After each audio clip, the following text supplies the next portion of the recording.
नमस्कार। आकाशवाणी चंडीगढ़ से प्रादेशिक समाचारों के साथ मैं आशुतोष। पहले इस बुलेटिन के मुख्य समाचार। प्रधानमंत्री नरेंद्र मोदी कल प्रधानमंत्री किसान सम्मान निधि की 18,000 करोड़ रुपए से अधिक की अगली किश्त जारी करेंगे। केंद्र सरकार ने प्रदर्शनकारी किसान संगठनों को पत्र लिखकर बातचीत के लिए आमंत्रित किया है।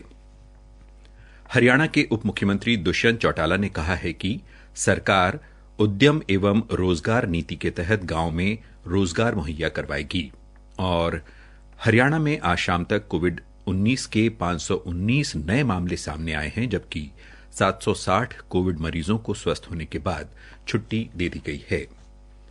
अब समाचार विस्तार से। आकाशवाणी के समाचार सेवा प्रभाग द्वारा कोरोना उचित व्यवहार जन आंदोलन के तहत कोविड-19 के प्रति लोगों को जागरूक करने के लिए शुरू की गई श्रृंखला आओ कोविड को हराएं में आज का संदेश है, बार बार हाथ धोना, मास्क और 2 गज की दूरी अभी भी है जरूरी। कोरोना उचित व्यवहार का पालन करें, ये हमारी सामाजिक जिम्मेदारी भी है। प्रधानमंत्री नरेंद्र मोदी कल वीडियो कॉन्फ्रेंसिंग के माध्यम से प्रधानमंत्री किसान सम्मान निधि की आर्थिक सहायता की अगली किश्त जारी करेंगे। श्री मोदी 18,000 करोड़ रुपए से अधिक की राशि 9 करोड़ से अधिक किसानों के परिवारों के खातों में सीधे भेजा जाना सुनिश्चित करेंगे। वो कल होने वाले इस समारोह में 6 राज्यों के किसानों से भी संवाद करेंगे। किसान इस दौरान प्रधानमंत्री से पीएम किसान योजना से जुड़े अपने अनुभव साझे करेंगे तथा सरकार की अन्य किसान हितैषी योजनाओं पर भी चर्चा करेंगे। केंद्रीय कृषि मंत्री नरेंद्र तोमर भी इस दौरान मौजूद रहेंगे। पीएम किसान योजना के तहत छोटे व सीमांत किसानों को 6,000 रुपए प्रतिवर्ष दिए जाते हैं, जो 3 बार में हर बार 2,000 रुपए की किश्त के तौर पर दिए जाते हैं। इस योजना में लाभपात्रियों को सीधे बैंक खातों में राशि डाली जाती है। कल होने वाले इस समारोह के बारे में कृषि मंत्री श्री तोमर ने बताया कि 25 दिसंबर का दिन अटल बिहारी वाजपेयी के जन्म तिथि पर सुशासन दिवस के तौर पर मनाया जाता है। उन्होंने कहा कि श्री मोदी के प्रधानमंत्री बनने के बाद सरकार ने अच्छा शासन, पारदर्शिता व लोगों के लिए अच्छा जीवन यापन हेतु कई कदम उठाए हैं। सीधे खाते में राशि दिए जाने की योजना भी सुशासन व पारदर्शिता लाने की दिशा का एक महत्वपूर्ण कदम है। केंद्र सरकार ने किसान संगठनों को पत्र लिखकर उनके द्वारा उठाए गए मुद्दों पर चर्चा के लिए आमंत्रित किया है तथा कहा है कि वो इसके हल के लिए प्रतिबद्ध है। सरकार ने कहा है कि किसान संगठन अगले दौर की बातचीत के लिए दिन व समय तय करेंगे।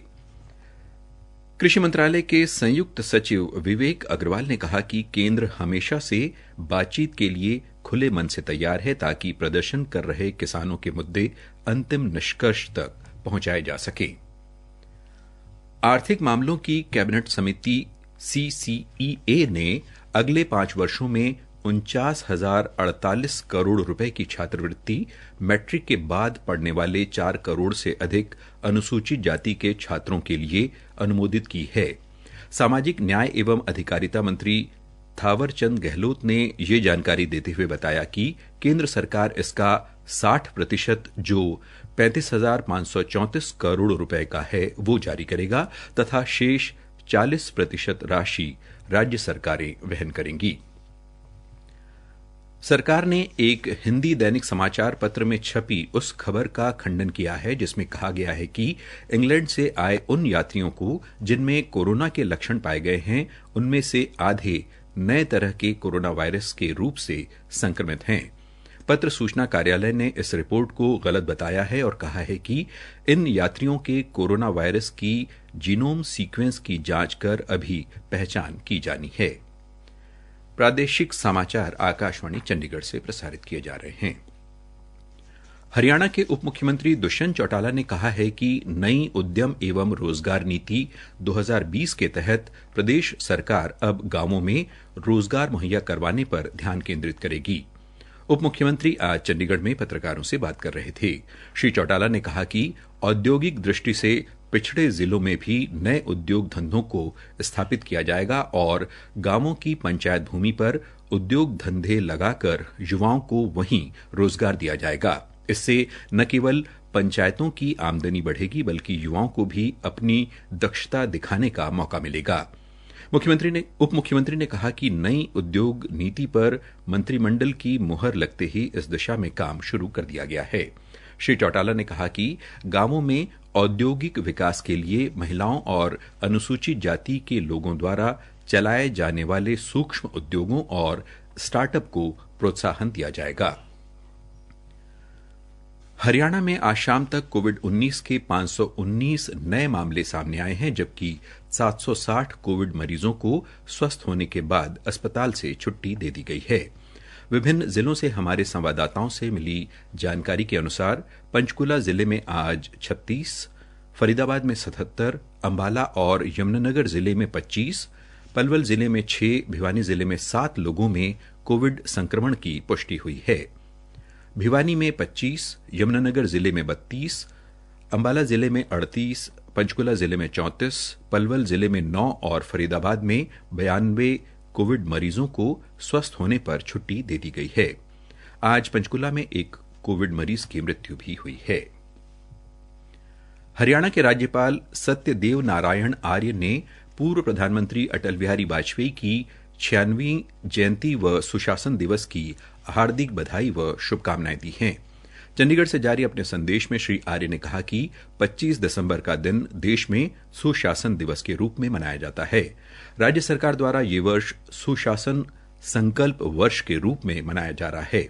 उन्होंने इसके लिए प्रदेश सरकार की भी सराहना की। उन्होंने कहा कि प्रदेश में सुशासन प्रणाली को और ज्यादा मजबूत करने के उद्देश्य से प्रशासनिक कार्यों में पारदर्शिता लाई गई है।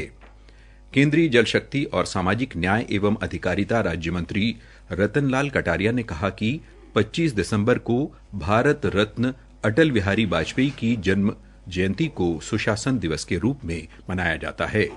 इस अवसर पर प्रधानमंत्री श्री मोदी 9 करोड़ किसानों के बैंक खातों में 18,000 करोड़ रुपए पीएम किसान निधि के तौर पर प्रदान करेंगे। महामना पंडित मदन मोहन मालवीय एवं पूर्व प्रधानमंत्री भारत रत्न अटल बिहारी वाजपेयी की जयंती पर कल मनाए जाने वाले झज्जर में जिला स्तरीय सुशासन दिवस कार्यक्रम में रोहतक मंडल आयुक्त अनीता यादव मुख्य अतिथि होंगी। राज्य स्तरीय कार्यक्रम में मुख्यमंत्री मनोहर लाल प्रदेश भर के जिलों व उपमंडल स्तर पर वीडियो कॉन्फ्रेंसिंग से जुड़ेंगे। 1971 के भारत पाकिस्तान युद्ध में भारत के विजय के उपलक्ष्य में अंबाला में स्वर्णिम विजय दिवस समारोह खड्ग स्टेडियम में आयोजित किया गया।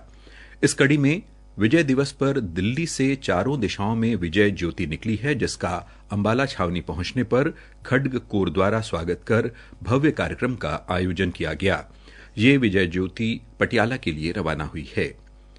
खड्ग कोर के कमांडर लेफ्टिनेंट जनरल एस महल ने कहा कि स्वर्णिम विजय दिवस समारोह खड्ग कोर के लिए महत्वपूर्ण है, क्योंकि 1971 के युद्ध के दौरान इस कोर ने अदम्य साहस का परिचय देते हुए बांग्लादेश के गठन में महत्वपूर्ण भूमिका अदा की थी।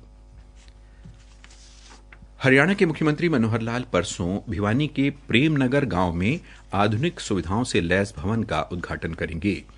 चौधरी बंसीलाल विश्वविद्यालय इस गांव में स्थित है तथा विश्वविद्यालय के उपकुलपति प्रोफेसर आर के मित्तल ने भिवानी में ये जानकारी दी और बताया कि यहां 2 आधुनिक शैक्षणिक खंडों का निर्माण लगभग 88 करोड़ रुपए की लागत से किया गया है।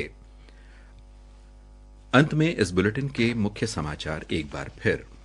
प्रधानमंत्री नरेंद्र मोदी कल प्रधानमंत्री किसान सम्मान निधि की 18,000 करोड़ रुपए से अधिक की अगली किश्त जारी करेंगे। केंद्र सरकार ने प्रदर्शनकारी किसान संगठनों को पत्र लिखकर बातचीत के लिए आमंत्रित किया है। हरियाणा के उप मुख्यमंत्री दुष्यंत चौटाला ने कहा है कि सरकार उद्यम एवं रोजगार नीति के तहत गांव में रोजगार मुहैया करवाएगी और हरियाणा में आज शाम तक कोविड-19 के 519 नए मामले सामने आए हैं, जबकि 760 कोविड मरीजों को स्वस्थ होने के बाद छुट्टी दे दी गई है।